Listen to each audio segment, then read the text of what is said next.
प्रिय दोस्तों, YouTube channel Bhikharam Dendan के द्वारा समस्त श्रोताओं को, समस्त भक्तगणों को एवं सब्सक्राइबर बंधुओं को मेरी तरफ से सबका स्वागत, हार्दिक अभिनंदन।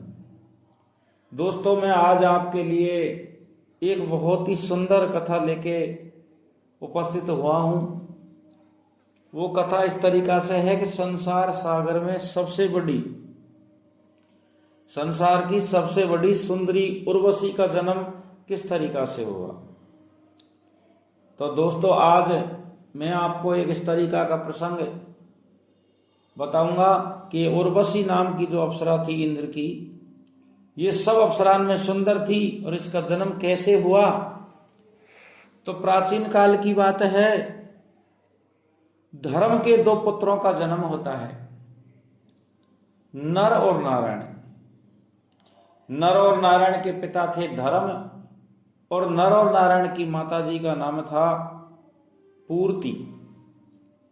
ये दोनों पुत्रों का जन्म होता है और दोनों पुत्र ही 5 साल की अवस्था में अपने माता पिता को, अपने घर वालों को छोड़ करके और भक्ति करने के लिए चले जाते हैं।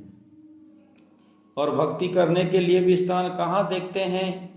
बद्री का आश्रम में जाते हैं और बद्री का आश्रम में जाकर के गंधमादन पर्वत है, उस पर जाकर के अपनी भक्ति आरंभ करते हैं। घोर तपस्या करते हैं, कठोर तपस्या करते हैं। तपस्या भी किस तरीका की करते हैं कि कुछ ही दिनों तक तो फल फूल खाए और फल फूल खा करके अपना पेट पालन करते रहे और भक्ति करते रहे। कछु दिनों के बाद में फल फूल खाना भी बंद कर दिया और भक्ति और ज्यादा बढ़ा दी और सिर्फ सूखे पत्ते खा करके अपनी टाइम पास करते और भक्ति करते। कछु दिनों के बाद में सूखे पत्तों को भी बंद करते हैं और सिर्फ पवन का ही आहार करते हैं और घोर तपस्या में लीन हो जाते हैं। इस तरीका से दोनों भाई नर और नारायण बद्री का आश्रम में गंधमादन पर्वत पर घोर तपस्या करते करते काफी समय व्यतीत हो जाता है। प्रमाण का लेख इस बात को कहता है कि 10 सहस्त्र वर्ष व्यतीत हो जाते हैं। और इधर को जब 10 सहस्त्र वर्ष व्यतीत होते हैं तो इंद्र महाराज, जो देवतान के राजा हैं, इंद्र महाराज का सिंहासन हिलने लग जाता है। इंद्र महाराज के मन में ख्याल आते हैं कि संसार सागर में क्या लीला हो रही है, ऐसे भक्त कौन हो गए हैं जिनके बल से मेरा ये सिंहासन हिल रहा है। क्योंकि इंद्र वैसे देवतान का राजा था, लेकिन सबसे ज्यादा डरपोक यही था। हमेशा भयभीत रहता था कि स्वर्ग लोक पर ये मेरे लोक है, इंद्र लोक है, इस पे आकर के कोई मृतलोक का प्राणी मेरे इंद्रासन को जीत न ले, हासिल न कर ले। इस कारण से अब इंद्र स्वयं ऐरावत हाथी पे सवार होकर के और बद्री का आश्रम जाते हैं और बद्री का आश्रम जाकर के नर और नारायण की भक्ति खंडन करने का काफी प्रयास करते हैं।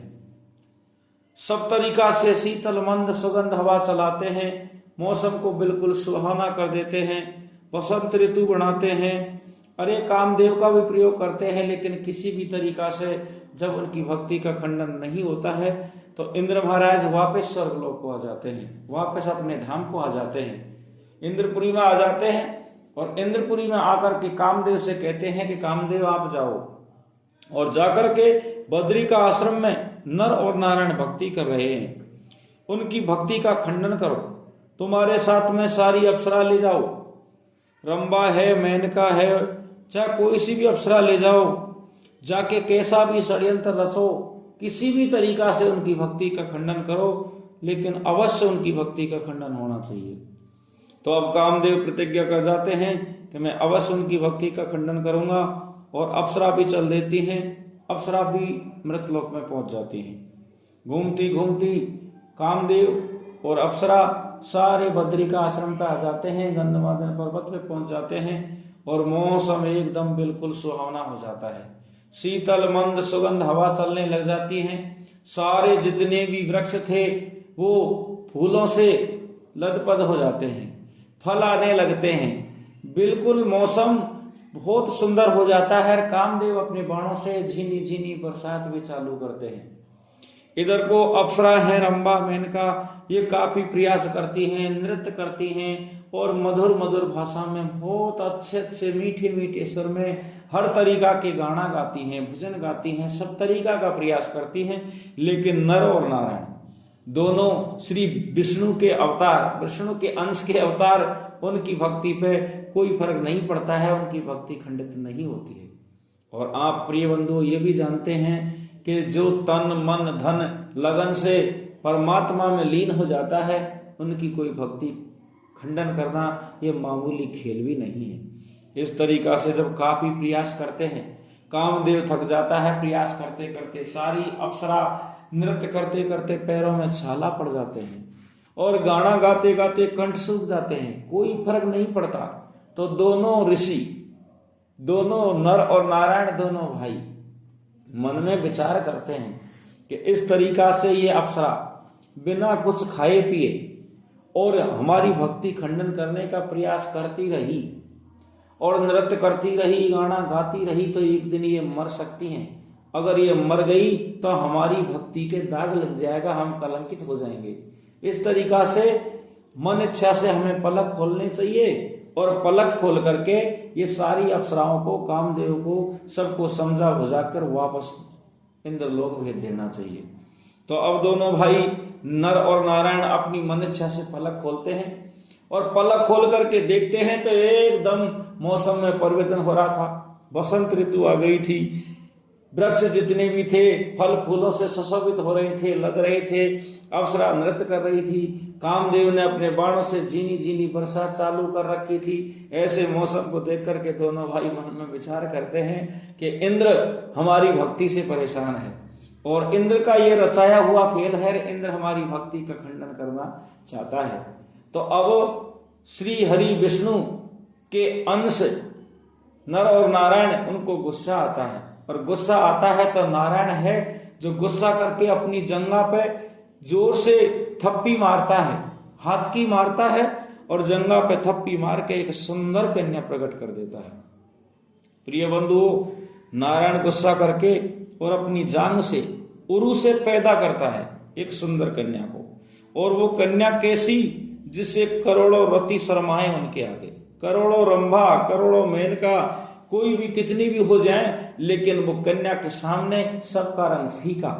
सबसे ज्यादा सुंदर कन्या को देख करके अब नारायण है जो अप्सरान से कहता है कि अप्सराओं जाओ, तुम सुंदर बन के आई, नृत्य करने के लिए आई, अरे तुमने गाना गाए, अच्छे अच्छे नृत्य किए, मौसम को सुहावना बना दिया, हमारी भक्ति का खंडन करने चाहती हैं, लेकिन हमने कामदेव को जीत लिया है। चाहे स्वयं कामदेव हमारे सामने है, कैसा भी बाण चलाए, कुछ भी कर सकता है, लेकिन कामदेव और तुम हमारा कुछ नहीं बिगाड़ सकती। इस तरीका से नारायण है जो सारी रंभाओं को और सारी अप्सराओं को, कामदेव को समझाता है कि कामदेव चिंता करने की कोई बात नहीं है, तुम्हारी जो प्रोग्राम है, तुम्हारी जो जिस कारण से तुम प्रतिज्ञा करके हमारी भक्ति का खंडन करने के लिए आए हो, ये सब फेल है और ये कन्या हमने जो पैदा की है इसको जा करके तुम्हारे इंद्र महाराज को दे देना, ये हमारी तरफ से इंद्र के लिए गिफ्ट है, इनाम है, तोहफा है। तो अब प्रिय बंधु, सारी अप्सरा नीची गर्दन कर जाती हैं, कामदेव भी शर्मा जाता है और वो अप्सरा को लेकर के, वो सुंदर कन्या को लेकर के और इंद्र महाराज के पास में चले जाते हैं। इंद्र महाराज के पास में जाकर के इंद्र को दे देते हैं और वो ही नारायण की जंघा से पैदा होती है, उर से पैदा होती है, इस कारण से उनका नाम उर्वशी रख देते हैं। और यही संसार की सबसे सुंदरी अप्सरा थी उर्वशी। ये उर्वशी का जन्म इस तरीका से हुआ।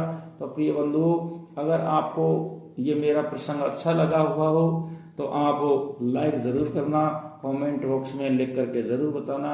राम राम दोस्तों।